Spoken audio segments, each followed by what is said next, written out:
Hello,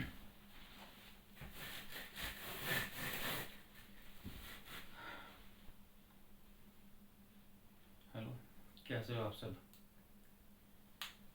तो आज मैं आपको अपनी एक ऐसी कहानी बताने जा रहा हूँ जिसको सुन करके आप अपना सिर पकड़ करके बैठ जाओगे।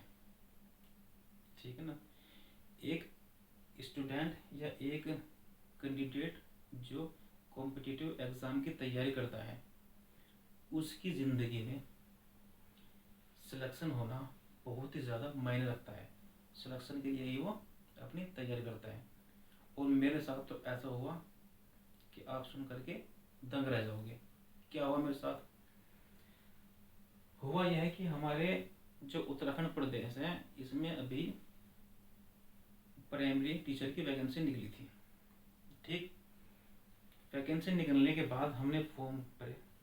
वैकेंसी थी हमारी जिला वाइज। ठीक है ना। तो क्या हुआ, मैंने 10 जिले में फॉर्म भरा। मैंने 10 जिलों में फॉर्म भरा। टिहरी, पौड़ी, उत्तरकाशी, चमोली, पिथौरागढ़, बागेश्वर, नैनीताल, अल्मोड़ा, चंपावत और ठीक है, एक अदर रह गया होगा तो देख लेना। और अल्मोड़ा। हाँ, अल्मोड़ा भूल गया मैं। अल्मोड़ा। तो क्या हुआ, मेरा सिलेक्शन हुआ 9 जगह। कितनी जगह हुआ? 9 जगह। टिहरी में मेरा सिलेक्शन हुआ, रुद्रप्रयाग में हुआ, पौड़ी में हुआ, उत्तरकाशी, चमोली, बागेश्वर, पिथौरागढ़, नैनीताल और चंपावत। ठीक। मेरा सिलेक्शन कहाँ नहीं हुआ? मेरा सिलेक्शन नहीं हुआ अल्मोड़ा में। ठीक। और मार्जिन कितना था उसमें? 0.01 का। ठीक। अब आप ये सोच रहे होंगे कि भाई इसका तो 9 जगह सिलेक्शन हो गया, है तो ड्यूटी कर रहा होगा। बिल्कुल नहीं, मैं घर ही बैठा हूँ। क्यों बैठा हूँ? जो हमारे शिक्षा मंत्री हैं डॉक्टर धन सिंह रावत, उन्होंने बोला कि भाई बच्चों ने अलग अलग जिले में फॉर्म भर रखे हैं, एक काम करो, इनकी सिंगल डे काउंसलिंग करवा दो। क्या करवा दो? Single day counselling. अब जितने भी कैंडिडेट थे सबने अलग अलग डिस्ट्रिक्ट से फॉर्म भर रखे थे। लगभग 60,000 फॉर्म जा रखे थे। ठीक। तो क्या हुआ, हालांकि हमने बोला कि सर ये जो आप काउंसलिंग करा रहे हैं ये बहुत गलत तरीका है काउंसलिंग कराने का। इसमें कहीं मेरिट हाई चली जाएगी और कहीं मेरिट लो चली जाएगी। ऐसा हो सकता है किसी जिले में बच्चे ज़्यादा चले जाएं और किसी जिले में बच्चे कम चले जाएं। मेरिट का हिसाब कोई उन्होंने दिया नहीं। उन्होंने तो बोल दिया कि भाई सब बच्चे काउंसलिंग के लिए चले जाओ। उन्होंने फिर कर दिया, जिसके जहाँ मर्जी वहाँ चले जाओ। तो भाई मेरी किस्मत खराब, मैं काउंसलिंग के लिए चला गया अल्मोड़ा में। मैं चला गया अल्मोड़ा में, वहाँ जा करके देखा तो जितने भी हाई मेरिट वाले बच्चे हैं वो सब अल्मोड़ा में आ गए वहाँ से। और बाकी जिलों की जो मेरिट थी वो डाउन चली गई और अल्मोड़ा की जो मेरिट थी वो बहुत हाई चली गई। और मेरी जो कट ऑफ से बाहर होने का जो मेरा मार्जिन है ना वो है 0.01। कितना मार्जिन है मेरा? 0.01। कितने बच्चे ऐसे हैं जो 0.01 से बाहर हुए होंगे? ठीक। और मेरा जो गुणांक था 78.410। ये तो रही बात मेरी। ठीक। और अब बाकी जिलों में कुछ बच्चे ऐसे हैं जिनका सिलेक्शन हो गया कि 74, 75 और 76 तक के जो कैंडिडेट है ना वो जॉब कर रहे हैं।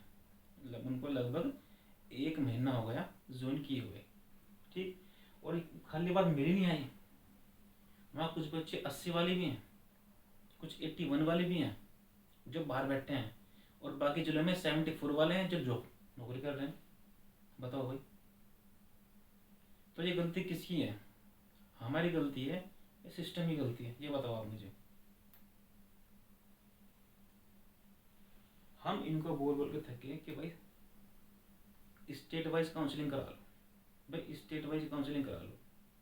सुना नहीं बिल्कुल भी, स्टेट वाइज काउंसलिंग हमें करानी नहीं, क्योंकि ये जिले वाइज वैकेंसी है।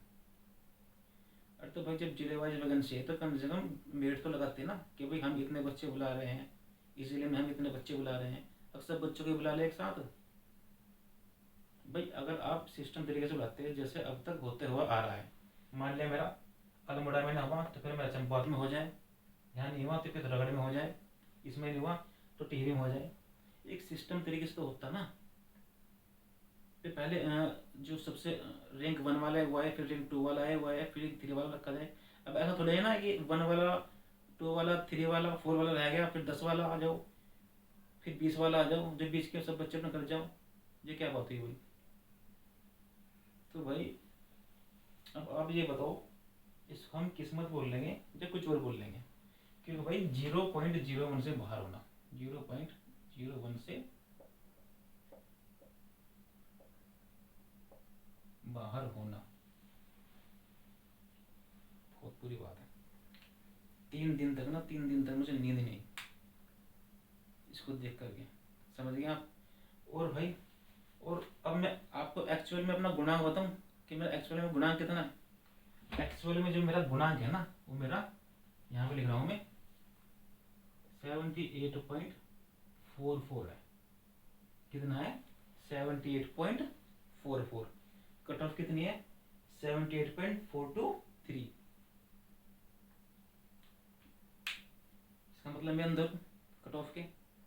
अल्मोड़ा में भी क्या हुआ था, जो मेरा फॉर्म भरा गया ना तो उसमें थोड़ी कैलकुलेशन मिस हो गई, थोड़ी मिस कैलकुलेशन हो गई, और मेरा गुणांक इसकी जगह उन्होंने ये बना दिया। लेकिन ये बंदा तो उन्होंने सेलेक्ट कर लिया, जो मुझसे ऊपर वाला था वो तो उन्होंने रख लिया, बोल दिया कि हमारे जो पद पूरे हो गए, अब आप बाहर हो।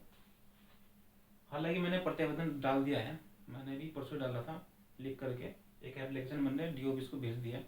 अब देखते हैं क्या होता है कि वे मेरे इसी को मानते हैं या फिर इसको मानते हैं, ये भी उनके ऊपर बात है, देखते हैं क्या होता है।